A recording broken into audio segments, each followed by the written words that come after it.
Next up is Donald. Donahue. I like that.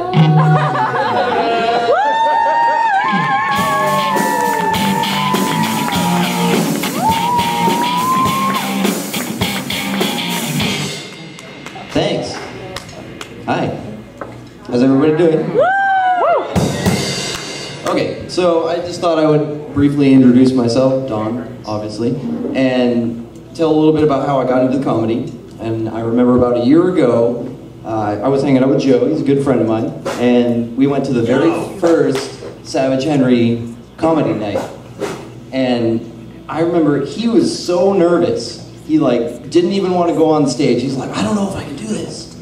And I knew, I was like, yeah, well, a month from now, I am going to be doing a burlesque routine on this very same stage, not this stage, where we were, Jambalaya. And I'm like, shit, if I'm so nervous that I can't go up there and tell a few jokes, then I'm boned a month from now, right? So I remember going on and telling jokes and him walking in and be like, what the fuck is he doing on stage? But anyway, so I just want to give a little praise to Savage Henry for putting on those comedy nights and introducing me to the world of comedy. So they're a wonderful local magazine, and I don't know if you guys are readers. Do we have readers out here? Okay. So, I recently, a friend of mine, we were looking over some magazines, and she asked me my opinion of the Parabola Magazine. I was like, oh yeah, well, it has its ups and downs. And then I was thinking, well, maybe I'm just comparing it to Juxtapose. So, I don't know if anybody else has ever noticed this behavior before, but every once in a while I see women who like get into this conundrum or something. They like constantly compliment each other, like, oh, I just love your shoes, oh, your hair looks so great, and they just back and forth and they keep continuing. And so I started to wonder, how long has this behavior been going along? Like, did cave women used to get together and be like, oh, I just love what you've done with your hair? So, I have some animal jokes. There seems to be a recurring theme of animals tonight, so I thought I would share some animal jokes with you. Hope you don't mind.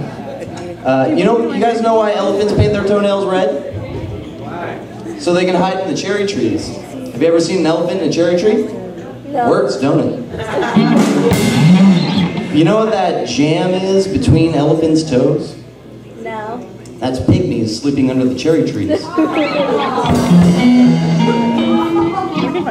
You know what elephants use for tampons? Oh yeah, I thought you were right. No problem. What? Sheep. No. You guys know why elephants' trunks are so long? Why? Because sheep don't come with strings.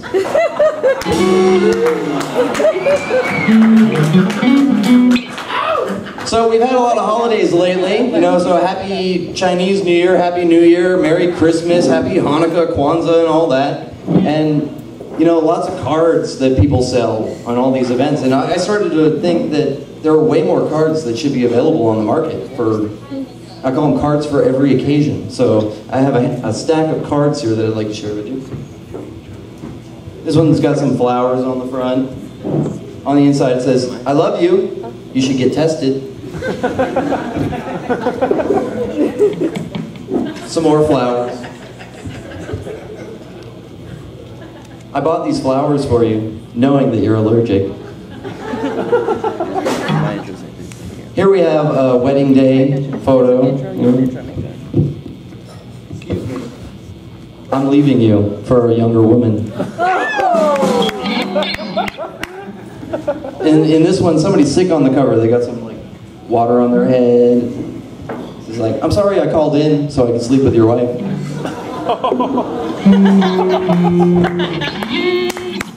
Somebody else is sick on this one. It says, I'm sorry you don't feel well. P.S. I killed your cat.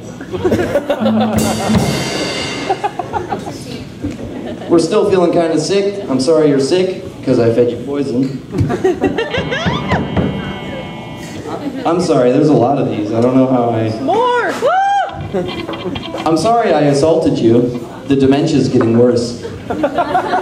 That's like perfect for nurses in Humboldt, you know what I mean? I don't know. See? You would buy that card.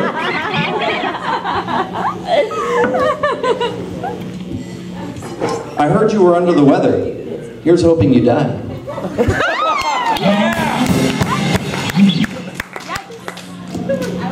We got 2 more wedding coming up.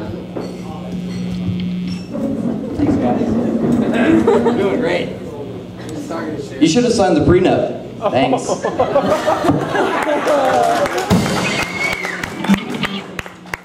He's like, I thought you should know on our wedding day, you're not my first.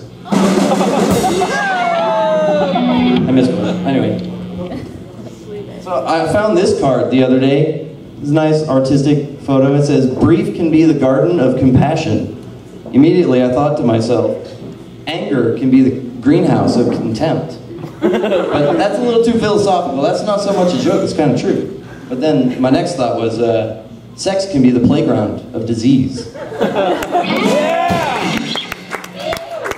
I remember one day I found a card and I gave it to Joe, and on the very front it had an angel coming from heaven, and it had in its hands like a folder, like wrapped up a message that it was delivering, and it said that I wish that I could be a messenger of God, relaying His word from heaven to earth. So I opened and I wrote a personal message to him that says, because then I could tell you how much God really hates you.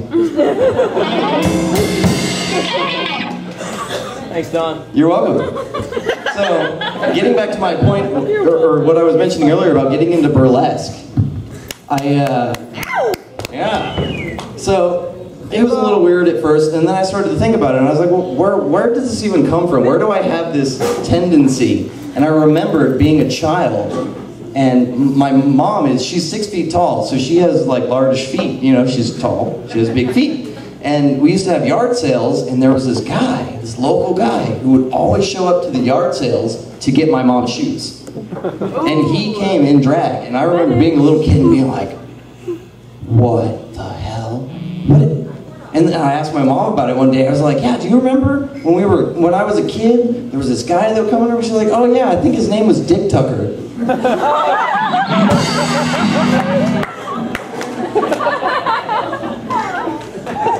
I was recently practicing burlesque routine with a friend of mine, and we were like going over the costumes. We were like had them all laid out, and I'm like, okay, this doesn't look right. Does this look right to you? She's like, maybe you should check the package. And I tore my pants off, and I was like, yeah, it's okay.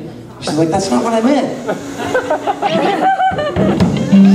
You see, I like to mess with people quite a bit, and I remember one day, me and Joe actually worked together. And I was in the stall, and I just like to throw people off. So he comes in, and I'm in the stall, and I just scream. I was like, ah! And he's like, what the fuck? What just happened? I was like, oh man, you know when you go to wipe your ass and your finger just slips through the paper accidentally and you finger yourself? He's like, oh shit. And I was like, yeah, that only happens once, accidentally.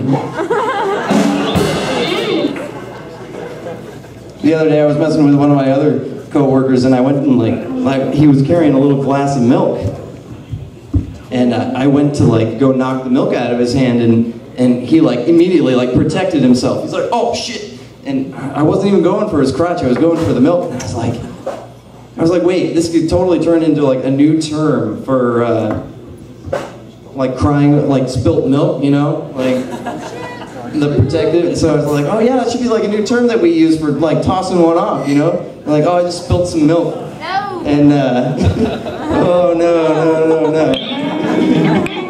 Sorry. But I was just thinking to myself, like, you know that term, no use crying over spilt milk? I was like, that brings a whole new ball game to chooching. I don't know, you guys know what chooching is? No. That's when you masturbate while you're crying at the same time.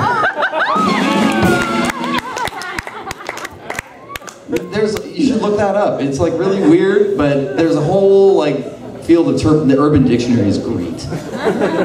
There's like a whole field of like terminology for like masturbating while you're crying, masturbating while other people are crying. Is that called reality? So recently, or not recently, but fairly recently, I was made the worst kind of single, and I say that because I have managed to alienate almost everybody around me, and. You know, after a little while of being single, you have those lonely nights where you just got to take care of yourself. It happens. And it went by so fast that I started to get really nervous. I was like, okay, next time that I'm with a woman, I got to do something about this. And so I decided that the best way to build up my endurance is just run around the house while I'm masturbating. And so now my roommate's gone, and I'm so nervous to bring people over because that could just land anywhere. Sometimes you forget to clean it up. You know, that shit just lands in the most random places, right, ladies? So now I've decided that the best thing for me to go for, that I build up my endurance, is like a track star or a marathon runner, you know, just for them to be able to keep up with me. Shit.